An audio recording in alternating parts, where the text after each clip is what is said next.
Halo rekan-rekan, apa kabar? Ketemu lagi di channel saya. Hari ini hari Rabu tanggal 12 Juni. Saat ini saya lagi di tempat kerja, lagi break ya. Belum break makan siang, cuma lagi break dulu sebentar. Saat ini saya ingin menjelaskan mengenai adanya perubahan di visa kerja di New Zealand, yaitu pada visa namanya Accredited Working Employer Visa. Ya. Nah, ini ada beberapa, saya pernah mention ini, pernah saya kirimkan mengenai perubahan ini ke beberapa rekan melalui WhatsApp ya, melalui WA. Nah, ada yang nggak ngerti, mereka tanya ke saya. Ya, mohon maaf ya, saat ini saya mohon maaf, nggak sempat karena lagi repot sekali saat itu. Nah, saat ini saya akan coba jelaskan. Ya, tapi saya mohon ya rekan-rekan ya, jangan berpatokan pada hanya pada penjelasan saya saja. Cari sumber lain yang lebih kredibel. Ya, ini saya hanya menjelaskan apa yang saya tahu. Ya. Nah, untuk rekan-rekan yang mau kerja di New Zealand tanpa melalui jalur studi, rekan-rekan bisa apply namanya Accredited Working Employer Visa.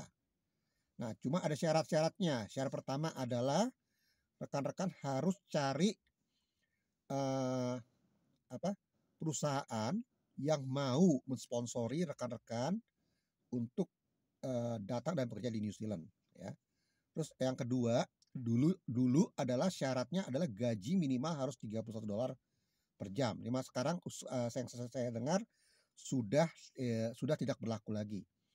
Nah, sekarang adalah syarat kedua adalah pekerjaan itu akan kembali dilihat oleh namanya ANSCO ya. Australia and New Zealand Occupation, saya lupa itunya, tapi yang terakhir standard ya.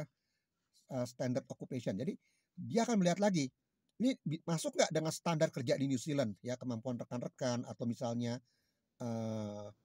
pekerjaan rekan-rekan apply ini masuk nggak standar New Zealand, diperlukan nggak gitu kan, seperti itu, apa sangat urgent, jadi seperti itu ya.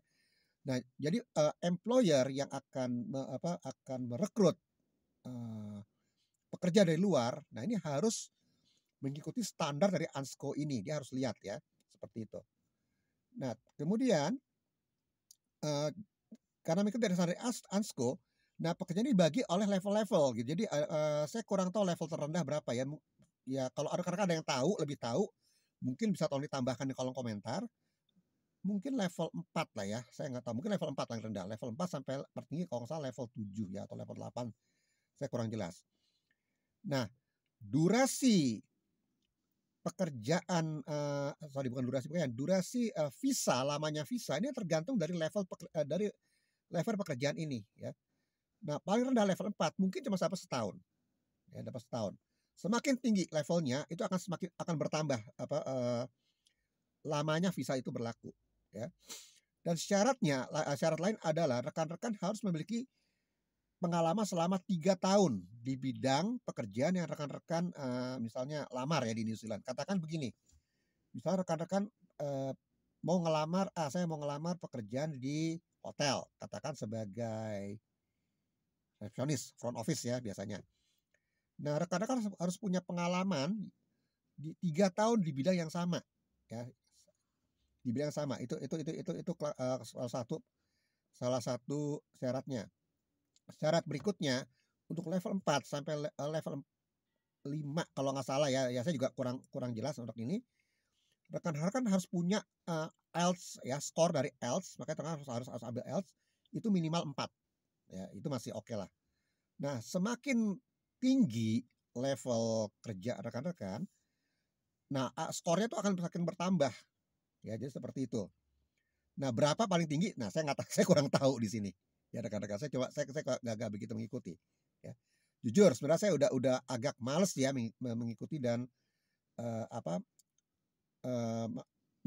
meliput ya mengenai visa. Kenapa? Karena berubah melulu gitu. Jadi kalau berubahnya dalam waktu jangka tertentu sih masih nggak apa-apa ya. Kadang-kadang baru dibuat bisa 3 bulan 6 bulan berubah lagi. Nah, saya juga pusing gitu kan, mesti update gitu ya. Jadi seperti itu. Nah, ya oke, kembali ke tadi ya, sorry. Nah, kembali ke ELTS. Nah, jadi seperti itu. Jadi semakin tinggi dia akan semakin bertambah ya, ELTS-nya seperti itu.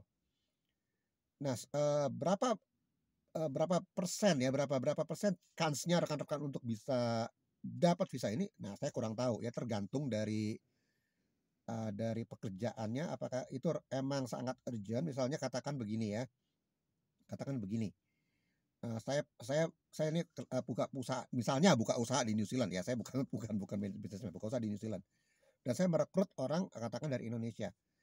Nah, saya harus membuktikan bahwa pekerjaan ini ya, bahwa pekerjaan yang saya merekrut ya untuk bekerja di bidang ini, itu orang-orang lokalnya nggak ada yang bisa gitu, atau nggak ada yang mampu. Jadi seperti itu. Nah, jadi saya harus mengiklankan, kalau nggak salah 2 minggu ya, kalau nggak salah ya, 2 atau 3 minggu ya, harus iklankan. Dan itu ketika misalnya saya lihat, oh ternyata nggak bisa gitu, itu harus orang dari, saya harus rekrut tenaga kerja dari luar karena orang sini nggak bisa. Saya harus membuktikan seperti itu. Ya, jadi seperti itu rekan-rekan ya. Nah, oke deh, sampai di sini aja penjelasan saya. Mungkin nggak panjang ya, karena memang saya katakan saya nggak terlalu mengikuti ya perkembangan visa saat akhir-akhir ini. Sekali lagi saya katakan, jangan berpatokan pada penjelasan saya saja. Cari sumber lain yang lebih kredibel, yang dia itu lebih ahli di bidang ini ya, seperti itu. Terus untuk rekan-rekan yang saya belum sempat jelaskan mengenai hal ini, mengenai visa ini, ya mudah-mudahan postingan saya ini, vlog saya ini, ya bisa memberikan sedikit pencerahan ya bagi rekan-rekan, seperti apa sih visanya, atau bagaimana persyaratannya, atau bagaimana mekanismenya, seperti itu ya. Oke deh, sampai di sini rekan-rekan. Sampai ketemu lagi lain kesempatan. Oke, see you. Bye-bye.